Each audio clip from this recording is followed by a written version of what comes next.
देखिए, आज का जो हमारा टॉपिक है सेकंड चैप्टर है कृषि व्यवस्था। भारत में किस प्रकार से कृषि, कल हम लोगों ने संसाधन को देखा था, आज उसी के आगे हम लोग कृषि को देखेंगे। कृषि मतलब खेती बाड़ी। जैसे आप लोग खेती बाड़ी करते हैं वही खेती बाड़ी आपको देखना है। कृषि किसे कहते हैं? अरे अपनी आवश्यकता के अनुसार जिन पौधों को उगाया जाता है उसे हम क्या कहते हैं? फसल कहते हैं। उन्हीं समझ चीजों को हम क्या कहते हैं? कृषि व्यवस्था कहते हैं। अब देखिए, फसल ये कृषि हो गया। कृषि से तात्पर्य केवल फसलें उगाना नहीं होता है। कृषि में देखो, ये मत सोचो कि केवल गेहूं, चावल, जौ, मटर ये सब उत्पादन करना कृषि है, नहीं। कृषि के अंतर्गत मछली उत्पादन भी होता है, पशुपालन जिसको कहते हैं, ठीक है, पशुपालन भी होता है, मछली पालन भी होता है, मुर्गी पालन भी होता है, इत्यादि सब कृषि के अंतर्गत आते हैं। बात समझ नहीं? जैसे कुछ लोग फसलों को खाते हैं वैसे कुछ लोग मुर्गी खाते हैं, कुछ लोग मछली खाते हैं। बात समझे नहीं? तो ये बात समझ पा रहे हो? तो देखो, मधुमक्खी पालन है, मुर्गी पालन है, रेशम कीट पालन, रेशम कीट जो ये धागा बनता है, इससे कपड़ा बनता है, ठीक है। वो मलमल का कुर्ता पे छीट लाल लाल पान खाए सैया हमारा, गाना सुने हो ना? वही मलमल का जो कुर्ता बनता है वही उसी बात है, रेशम का कुर्ता, ठीक है। आइए, झींगा मछली है, ठीक है। झींगा मछली आप लोग खाते होंगे, टेढ़ टेढ़ होता है, नोच नोच खाते हैं। बागवानी है, अरे झींगा मछली खाते हो? झींगा मछली सुखवा सुखवा बेचा जाता है पैकेट में बंद करके। हाँ, बागवानी है, मछली पालन है, ठीक है। ये सब कृषि के अंतर्गत आते हैं। मेरी बात समझ पाए? कृषि के अंतर्गत केवल खेती नहीं आती है, उसके अंदर और सारी चीजें आती हैं। क्या क्या है? मछली पालन है, मुर्गी पालन है, झींगा पालन है, इत्यादि सब आते हैं इसमें। फसलें मैंने बताया क्या है? फसल या फसलें अपनी उपयोगिता के लिए मनुष्य जिन पौधों को उगाता है उसे फसल कहते हैं। अच्छा बताओ, हम वन लगाते हैं? नहीं, क्योंकि हमारे उपयोग में नहीं है वो। गेहूं बोते हैं, धान लगाते हैं, मटर, सरसों, चना, अरहर इत्यादि ये सब लगाते हैं क्योंकि वो हमारे उपयोग में आती है। कुछ को दाल बनाते हैं, कुछ को रोटी बनाते हैं, ठीक है। वही चावल का चावल बनाते हैं, चावल का भात बनाते हैं, ठीक है। एक गाना है, बहुत पियौले अपना खावे तोहार रोटी साग और लग जाते रुपया में आग, हमारे राजा। देखो तुम लोग नहीं सुने क्या था? रोटी साग, गेहूं चावल रोटी साग। चलो कोई बात नहीं, फसल की बात मैं कर रहा हूं। देखो, अब देखो पशुपालन क्या है? पशुपालन के अंतर्गत क्या आता है? बहुत से जीव जंतु होते हैं जिसको अपनी आवश्यकता से उसको पालते हैं। जैसे भैंस है, गाय है, ये सब पालते हैं ना, क्योंकि वो दूध देती है, ठीक है। बैल है, खेती करते हैं। बात समझ नहीं? भैंसा है, सामान ढोने का काम करता है। गधा है, सामान ढोने का काम करता है। तो इन सब चीजों का इस्तेमाल हम लोग करते हैं, पशुपालन के अंतर्गत आता है। घोड़ा वोड़ा सब इसी बात है, पशुपालन में चला जाएगा।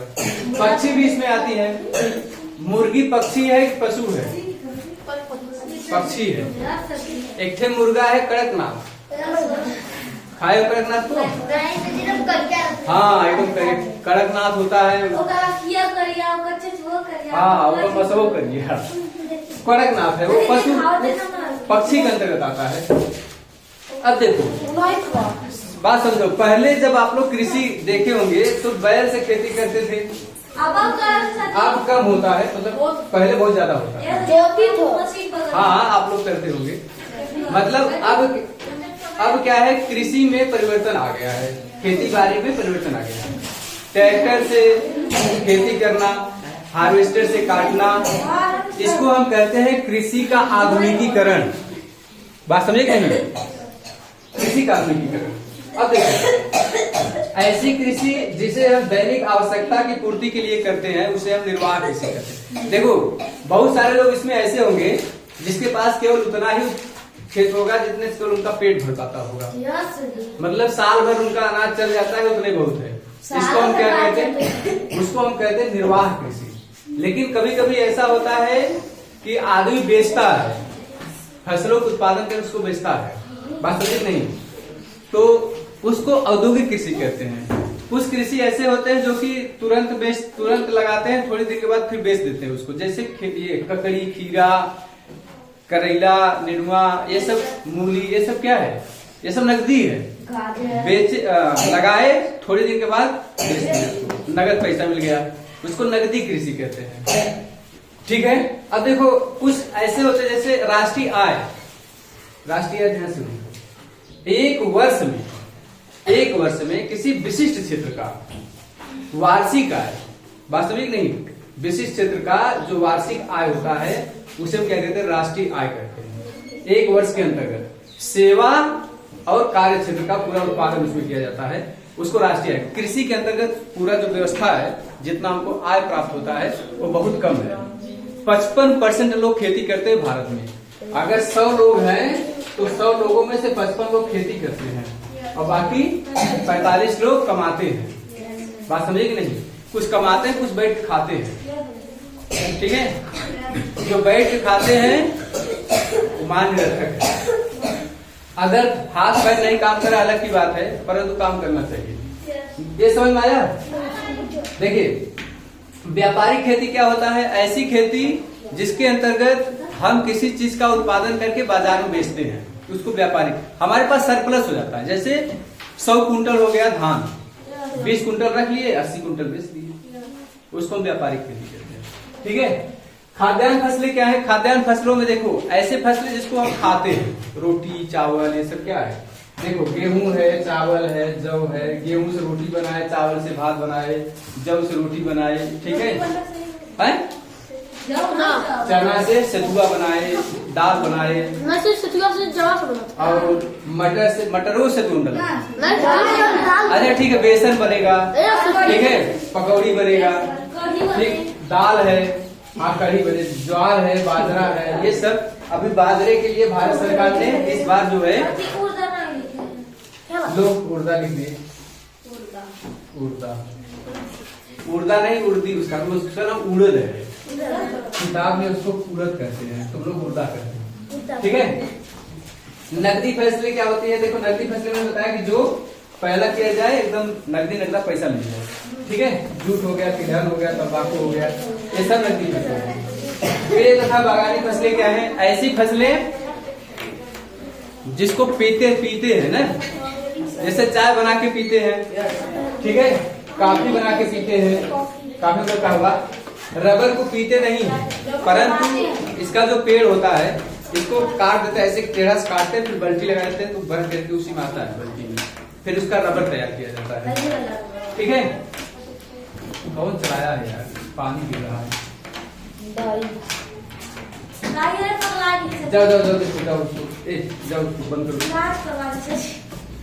अब देखिए कृषि के प्रकार, कौन कौन सी कृषि है वो देखिए। कृषि के प्रकार, 3 प्रकार की कृषि की बात हम करेंगे। 3 प्रकार कृषि कौन कौन से हैं? रबी, खरीफ और जायद। ध्यान समझो, रबी की फसलें ऐसी फसलें होती हैं जो कि ठंडी में तैयार होती है। ठीक है। रबी की फसलें को जाड़े के प्रारंभ में बोया जाता है, गर्मी प्रारंभ कर, जैसे इस समय हम क्या करेंगे, गेहूं काटेंगे ना, जाड़े प्रारंभ में बोया गया था और इस समय लोग काट लेंगे। ये सरसों जब वो ठंडी शुरू हो रही थी तब बोए थे, अब क्या करेंगे, अब काटेंगे। ठीक है। तो इसको क्या कहेंगे? रबी की फसलें कहेंगे। आए बात समझ में? नहीं। अब देखिए इसमें गेहूं है, चना है, मटर है, जौ है। रबी की फसल की बात मैं कर रहा हूँ। रबी किसी का नाम नहीं है, रबी मतलब ठंडी वाली फसल। ठीक है। तो गेहूं हो गया, हमारे यहाँ गेहूं ठंडी प्रारंभ होती तब बोया जाता है, पूरा ठंडी पर रहता है, गर्मी प्रारंभ होता है काट लेते हैं। इसके लिए जो आवश्यक कंडीशंस है, इसके लिए थोड़ा तापमान की ज्यादा जरूरत पड़ती है। ठीक है। अब देखिए भारत की प्रमुख, अच्छा एक मिनट, और रबी फसलें हो गई। खरीफ की फसलें देख लो। खरीफ की फसलें, खरीफ फसलें कौन कौन है? खरीफ मतलब हाँ वर्षा वाली फसलें। ठीक है। वर्षा में धान, जिसको पानी की ज्यादा आवश्यकता पड़ती है। ठीक है। वर्षा के प्रारंभ में बोते हैं, जब बारिश प्रारंभ होता है उसी समय बोया जाता है, जुलाई में, ठीक है, जून जुलाई में। और वर्षा खत्म हो जाता है, जिसको काट लेते हैं। तो क्या होता है, धान, मक्का, ज्वार, बाजरा इत्यादि करो, मूंग, मूंगफली, ये सब कैसी फसलें, खरीफ फसलें। जायद की फसलें ऐसी होती हैं जो कि मार्च अप्रैल में हो जाती है। मार्च शुरू हो गया ना, हमारे यहाँ हो ही गई है।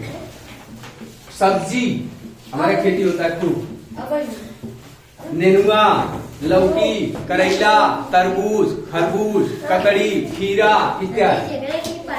2-3 महीना में तैयार हो, 2 महीना लगे जाता है, 2 महीना पूरा जैसे तैयार हुआ बेच बाच के लगा, उसको रखा नहीं जा सकता हमारे यहाँ, क्योंकि हमारे यहाँ इतना अच्छा व्यवस्था नहीं है। उसके लिए फ्रिज चाहिए रखने के लिए। अब कहा इतना बड़ा फ्रिज बस सब्जी रखो, कम से कम पूरा इतना बड़ा फ्रिज चाहिए, तब पूरा एक क्षेत्र में पूरा सब्जी रखा है। ऐसे कोल्ड स्टोर नहीं होता जहाँ आलू रखा जाता है, वैसे सब्जी रखने के लिए कोल्ड स्टोर होना चाहिए, ठीक है, तभी सब्जी रखी जा सकती है। सब्जी नहीं रख पाएंगे, 1-2 दिन बाद सड़ जाएगी। अब देखो भारत की प्रमुख उपज चावल, देखो चावल है, गेहूं है, दाल है, गन्ना है इत्यादि, ये सब है। चावल के लिए क्या चाहिए, सब लोग जानते हैं, चावल लिए पानी बहुत ज्यादा चाहिए। अगर पानी कम है चावल पैदा नहीं होगा, ठीक है। देखो अधिक गर्मी और अधिक पानी चाहिए, चावल गर्मी पैदा होता है ना, अधिक गर्मी अधिक पानी की आवश्यकता होती है चावल को, और उपजाऊ चिकनी मिट्टी। चावल ठंडी में पैदा होता है नहीं, गर्मियां भर, ठंडी हम काट लेते हैं, ठंडी जब शुरू हो काट लेते हैं, अक्टूबर में काट लेते हैं, ठीक है। हाँ, तब एक बार फिर बोलिए। सबसे ज्यादा चावल भारत में पश्चिम बंगाल पैदा होता है। पश्चिम बंगाल वाले मछली और चावल खूब खाते हैं, रोज मछली चावल खाते हैं। उनके घर में जाओगे मछली महकेगी, बड़ा दिमागदार होता है। मछली के तेल में बड़ा माइंड होता है, दिमाग बहुत होता है, इसलिए उसको वहाँ बंगाल वाले राइटर बहुत हैं, लेखक बहुत हैं, वो मछली बहुत खाते हैं। आँख खराब नहीं होती, विटामिन ए बहुत ज्यादा पाया जाता है उसमें, मछली में, ठीक है। प्रमुख उत्पादक है। गेहूं देखो, गेहूं के लिए क्या चाहिए, पानी कम चाहिए, ठंडी चाहिए। गेहूं ठंडी होता है ना जी, अरे ठंडी पैदा हुआ है, पूरा देख ले रहे हो क्या, ठीक। इसके लिए देखो दोमट मिट्टी चाहिए, सामान्य वर्षा चाहिए, सिंचाई की आवश्यकता होती है, सिंचाई की आवश्यकता होती है लेकिन थोड़ा कम होती है। कहाँ कहाँ सबसे ज्यादा गेहूं हमारे यहाँ पैदा होता है, उत्तर प्रदेश पैदा होता है, पंजाब में पैदा होता है, राजस्थान पैदा होता है, हरियाणा में पैदा होता है, ठीक है। इतना हरियाणा नहीं है लेकिन अच्छा है तो हरियाणा में पैदा होता है। दाल कहाँ पैदा होता है, सबसे ज्यादा दाल तुम्हारे ही बगल में पैदा होता है, एमपी में। पूरे भारत में सबसे ज्यादा दाल एमपी में पैदा होता है। एक लोग शादी हुई है हमारे यहाँ यही एमपी में, खूब ढेर का दाल मिला है। हाँ खाए विदाई में, हाँ दालें। इसके देखो दाल का जो अरहर है, मटर है, ये कजानस अरहर कहते हैं उसको, चना है, ये अगर मिट्टी कम उपजाऊ है तब वो बोई दोगे खूब पैदा होगा। जानते हो क्यों, क्योंकि उसके जड़ में एक बैक्टीरिया पाया जाता है, उसका नाम है नाइट्रोसोमोनास। वो बैक्टीरिया क्या करता है, मिट्टी को उपजाऊ बना देता है। बात समझ नहीं, उसको नाइट्रोसोमोनास या एजेटोबैक्टर कहते हैं, ठीक है। नाइट्रोबैक्टर बैक्टीरिया, उसको नाइट्रीफाइंग बैक्टीरिया कहते हैं। कितना बैक्टीरिया बता दीजिए, राइजोबियम बैक्टीरिया नाम है उसका, नाइट्रोसोमोनास बैक्टीरिया है, नाइट्रीफाइंग बैक्टीरिया है। अर्थात वो क्या करता है, कृषि को उपजाऊ बनाता है। अगर जिस खेत में अरहर बो दो, उसके बाद उसमें धान बो दो, बहुत तगड़ा होगा, चाहे गेहूं बो दो बहुत तगड़ा होगा, क्योंकि उसके जड़ में जो है नाइट्रीफाइंग बैक्टीरिया पाए जाते हैं, जो कि खाद जिसको कहते हैं, उर्वरक का काम करते हैं, ठीक है। एमपी में सबसे ज्यादा होता है, राजस्थान में भी होता है, महाराष्ट्र में, कर्नाटक में, उत्तर प्रदेश और आंध्र प्रदेश में दाल पैदा होता है। गन्ना देख लो, गन्ना के लिए मिट्टी उपजाऊ होनी चाहिए, गन्ना को पानी की आवश्यकता ज्यादा होती है, ठीक है। जब बादल खूब घेरा रहता है, झापस जिसको कहते हैं, झापस रहता है, हल्का हल्का बारिश होती रहती है, उस समय ये जो गन्ना है, गन्ना बहुत तेज ग्रो करता है, बहुत तेज बढ़ता है। वो गन्ना के लिए सबसे अच्छा मौसम माना जाता है। अगर 15 दिन तक लगातार हल्का हल्का बारिश होती रहेगी, गन्ना बहुत अच्छा पैदा होगा और धान बहुत अच्छा पैदा होगा। बात समझी नहीं, उसी साथ साथ तो पैदा होता है। तो गन्ना सबसे ज्यादा उत्तर प्रदेश में होता है, और महाराष्ट्र में, कर्नाटक में, उत्तर प्रदेश सबसे ज्यादा। ये जो तुम्हारा पीलीभीत है, ललितपुर है, ये सब वाला बेल्ट गन्ना वाला क्षेत्र है, खीरी मिर्ची। ठीक है, पंजाब हरियाणा में पैदा होता है। चाय देखो, पहले हमारे यहाँ चाय हम लोग नहीं पीते थे। पहले चाय का उपयोग दवा के रूप में किया जाता था। सब लोग सोचते थे दवा है। जब अंग्रेज आए हमारे यहाँ, पूरे दुनिया में सबसे पहले चाय चीन में पिया गया था। जब अंग्रेज हमारे यहाँ आया तो 1829 की बात बता रहा हूँ। 1829 में सबसे पहले हमारे यहाँ असम है, असम राज्य में सबसे पहले चाय पाया गया और यहीं से चाय पीना शुरू किए। ठीक है, जब यहाँ से चाय पीना शुरू किए, पहले फ्री में पिलाए एक दिन, तो लोगों को पिए मजा आ गया। दूसरे दिन फिर पिए, थोड़ा सा मजा आ गया, ताजगी आ गया। फिर इसके बाद तीसरे दिन लेबर लग गया, 10 रुपया एक पैकेट। जब पीने के चस्का लग गया तो पैसा, अब लोग पैसे खरीद करके पीते हैं। अब ऐसी लत लगी है कि सुबह शाम चाय चाहिए लोगों को। आप लोग भले नहीं पीते होंगे, लेकिन शहरों में हमेशा चाय चाहिए, सुबह शाम। कौनो मेहमान आ जाए, चाय बनाओ। ठीक है, तो ये हो गया, चाय हो गया। प्रमुख उत्पादक क्षेत्र में कौन कौन सा है? देखो, असम में मैंने आपको बताया, जिसमें असम, पश्चिम बंगाल, अरुणाचल प्रदेश, उत्तराखंड, हिमाचल प्रदेश, इस सब में क्या होता है? चाय ज्यादा पैदा होता है। अब देखिए, कपास की बात अगर हम करें, कपास के लिए काली मिट्टी की आवश्यकता होती है। ठीक है, कपास के लिए काली मिट्टी की आवश्यकता होती है। देखिए, कपास काली मिट्टी और इसको पानी की आवश्यकता होती है, और जहां पानी ज्यादा बारिश होती है वहीं पर ये होगा। 100 सेंटीमीटर से अधिक बारिश जहां होगी वहीं पर कपास पैदा होता है। कपास एक जो सूती कपड़ा जो बनता है, रजाई जो बनता है। ठीक है, देखो, महाराष्ट्र में सबसे ज्यादा कपास पैदा होता है, गुजरात में पैदा होता है, मध्य प्रदेश में पैदा होता है। ये सब कपास उत्पादन क्षेत्र है। हमारे यहाँ नहीं है, उत्तर प्रदेश बहुत कम है, कहीं कहीं होगा तो होगा, नहीं है। लेकिन जैसे ही एमपी पहुंचोगे इस साइड में कपास खेती होती है। सर मैं देखा हूँ, आप लोग देख सकते हैं। अब वह बताए हैं कि सूती कपड़ा जो बनता है। ठीक है, जूट देखो, जूट सबसे ज्यादा पश्चिम बंगाल में होता है। ये जूट के लिए आवश्यक दशाएं क्या है? पानी की आवश्यकता ज्यादा होती है। बातें मत करो, जूट के लिए पानी की आवश्यकता ज्यादा होती है, अधिक वर्षा में लगता है। ठीक है, गर्म और नम जलवायु चाहिए। प्रमुख उत्पादन क्षेत्र क्या है? पश्चिम बंगाल सबसे ज्यादा, असम है, पश्चिम बंगाल है, मेघालय है, उत्तर प्रदेश में भी पैदा होता है कहीं कहीं। जूट वाला समझ रहे हो ना, है जो बोड़ा जो बनता है, जिसमें अलुआ ये भर के आता है। राष्ट्रीय कृषि नीति क्या है वो समझो। भारत सरकार ने क्या किया, जो कृषि व्यवस्था उसमें सुधार करने के लिए नीति बनाई, जिसको हम कृषि नीति कहते हैं। इसके अंतर्गत इसका उद्देश्य क्या है? कृषि क्षेत्र में उच्च वृद्धि दर को प्राप्त करना। पहले क्या होता था, खूब ढेर मेहनत करते थे लोग, कनिष्ठ पैदा होता था, किसी तरह अपना जीवन यापन करते थे बेचारे, बात समझे नहीं। लेकिन अब क्या है, अब आदमी कम मेहनत में भी बहुत ज्यादा पैदा कर लेता है और पूरा परिवार खूब अच्छे से खाता भी है। क्यों? क्योंकि भारत सरकार ने उसमें क्या किया, बहुत मदद किया है। ऐसे विकास को प्रोन्नत करना जिसमें हमारे संसाधनों का कुशलता से उपयोग हो सके। संसाधन मतलब क्या है? हल है, जैसे जितने संसाधन है सारी चीजों की बात, ट्रैक्टर है, हार्वेस्टर है। अगर तुमको हार्वेस्टर चलाना नहीं आएगा तो कैसे चलाओगे बताओ? ठीक है, थ्रेसर वगैरह चलाने के लिए हमको कुशलता चाहिए ना, कौशल चाहिए ना, जब आएगा तभी चला पाएंगे। हमारी भूमि, जल विविधता को सुरक्षित रखा जा सके।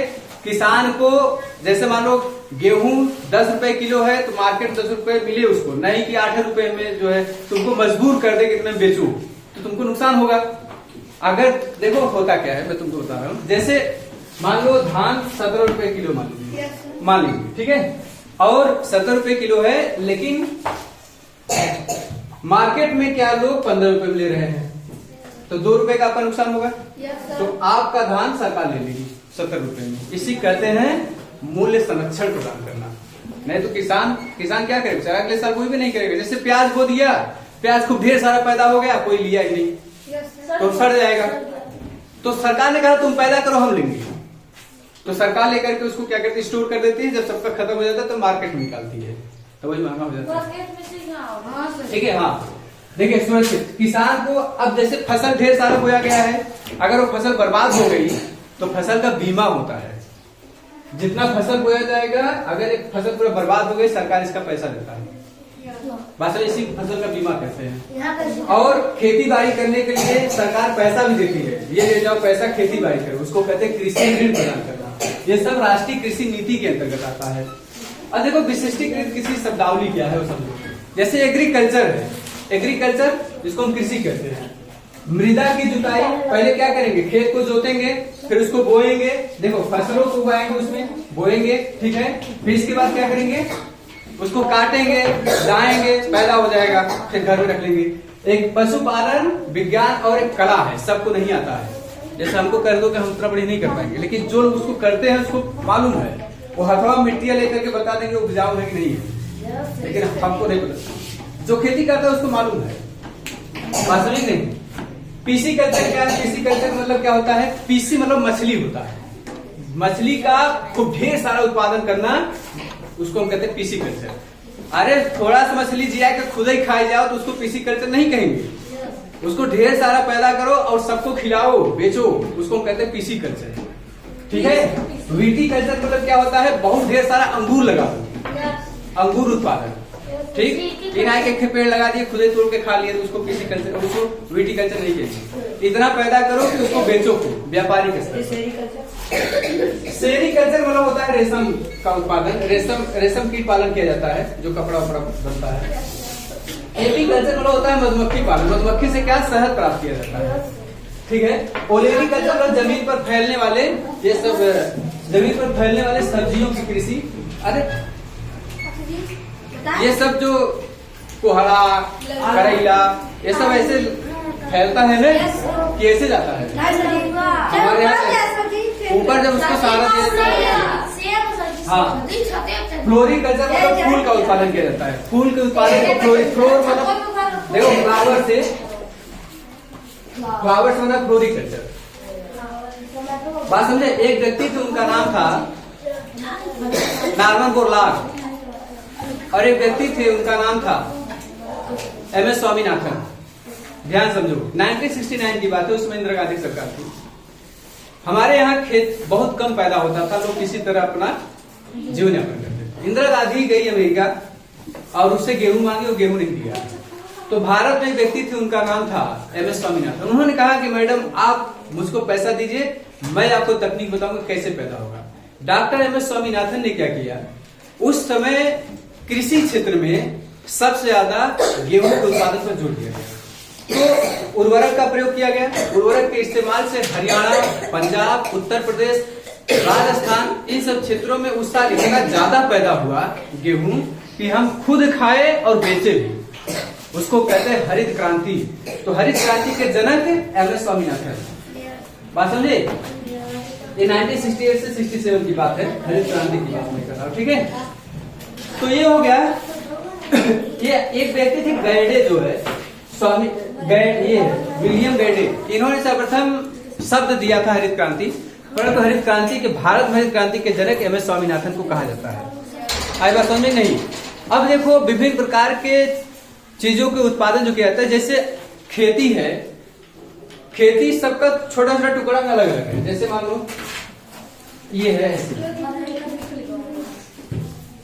इस प्रकार से खेती है। यहाँ एक का खेती है, यहाँ भी एक का खेती है, और यहाँ भी एक का खेती, यहाँ B की है, यहाँ B की है, यहाँ C की है, यहाँ C की है, यहाँ C की है, और यहाँ D की है। तो अब ऐसे खेती करेंगे। C वाला बेचारा कभी यहाँ हल चलाएगा, कभी यहाँ हल चलाएगा, कभी यहाँ, ये वाला यहाँ चलाएगा, यहाँ चलाएगा, ठीक है। तो मैं आपको कुछ बताना चाहता हूँ।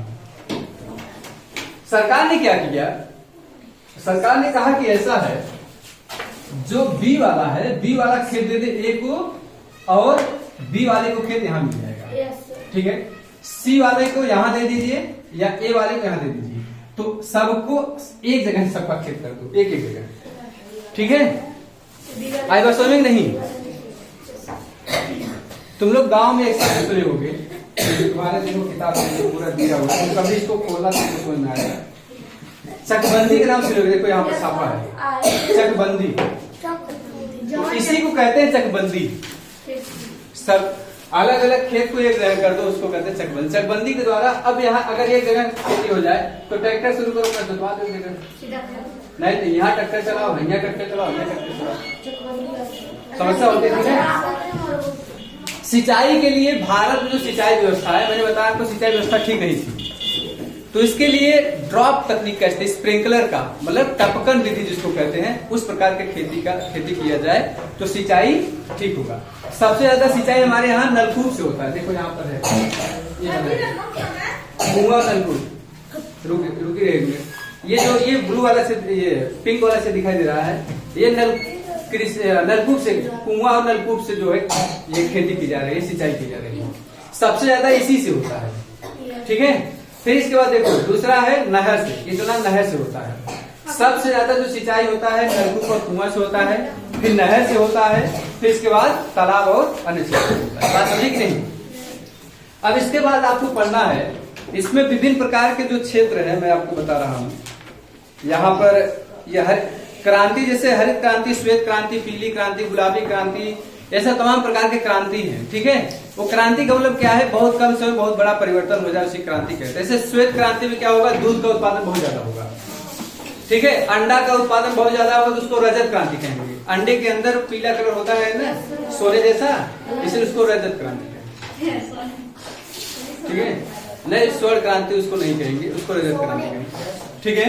तो अगर ये बात समझ में आ गई है तो हम नेक्स्ट लेक्चर में इसको देख लेंगे। कोई दिक्कत यहाँ तो कोई प्रॉब्लम है? ठीक है, आप लोग जल्द भोजन ग्रहण करिए।